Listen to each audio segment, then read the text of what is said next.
Welcome back, guys. What we got here is an Arisaka Type 38. This was one of my grandfather's war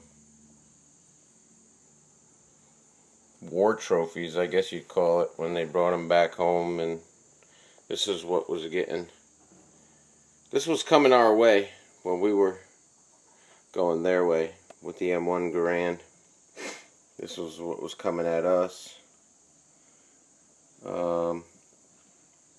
It's pretty neat. I got it a long time ago, and I got it operable about a couple of years ago.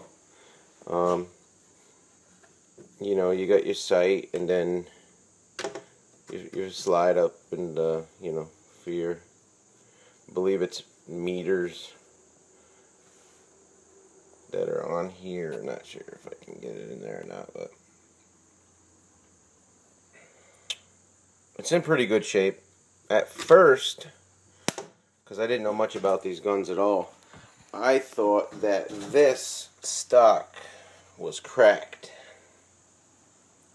The buttstock. I thought it was completely effed. But it's not. That's how they did it. It's a split stock. Factory done and Japanese made, or whatever you want to call it. It's got the bolt action.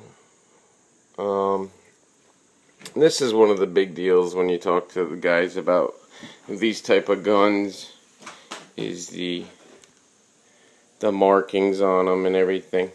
So, you know, you take a walk up the bolt. I mean, this is not a new gun, guys. I mean, this is old school. This is from 1890s to 1920 or something, and then they went up to a different one. But if I can get it, this is what the people who talk about these guns talk about, is that if the chrysanthemum, which is right there, you can see it right there, that's a chrysanthemum. If that's not scarred or etched out or scratched out, that means it was a war rifle. Not an infantry trainer, not a last ditch rifle, not junk. This was one that was probably, you know, grabbed off of a dead body, basically. You got your ports here. You got some markings here. And you go up, and then you got your, I'm guessing those are meters, numbers, you know. You got 5, 7, 9, 11, 13, 15, 17, 19, 21, and 23 on the left side. So it's very interesting. It's very cool to me personally, obviously, because it was something that my grandfather brought back home.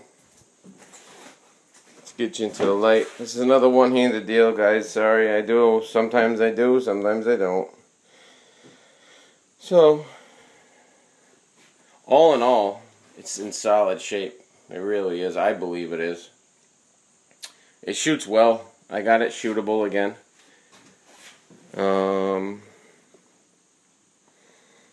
Let me see if I can do this. I'll crack this guy open. Open that up a little bit here. Get you some light for it. And you can check out the chamber. Use the stripper clips, which is right there. That is where the stripper clip would go in. Slide them in, lock and load, and they were ready to go, I guess. They thought they were ready to go, but I shoot this gun, and I'm gonna be honest with you. At 25 yards, these bullets tumble, tumble, tumble, tumble, tumble. I'm going to walk you around a little bit here. Maybe go over here a little bit. Let me put it down and you can see all of the nice wood Arisaka Type 38. This is where your you know what would go.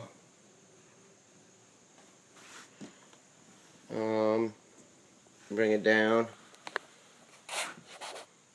The only thing that I had to do to get it going correctly was change out the trigger firing pin spring, because it was inoperable, and the only way you could get them back home as a war trophy, right, they had to be inoperable. So all them old timers that smoked them Camel non-filters, all they did was stretch a spring out and say, look, don't work no more. Don't work no more.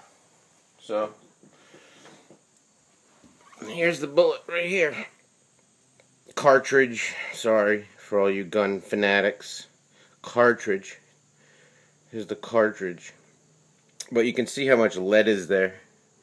Literally, I mean, you have some serious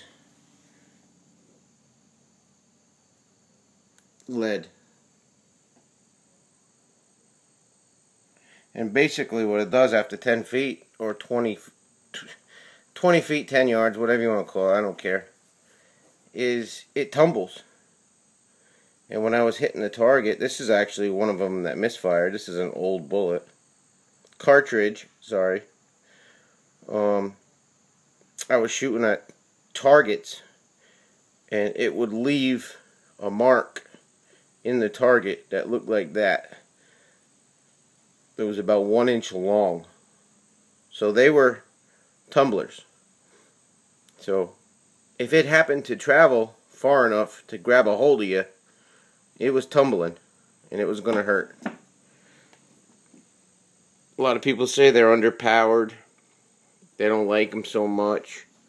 They're this, they're that. But what it is it's a piece of history. And I don't see too many around. Not where I'm from. So there it is, guys. Type 38 Arisaka. This was fighting us. This was the gun, one of the guns that was shooting at us.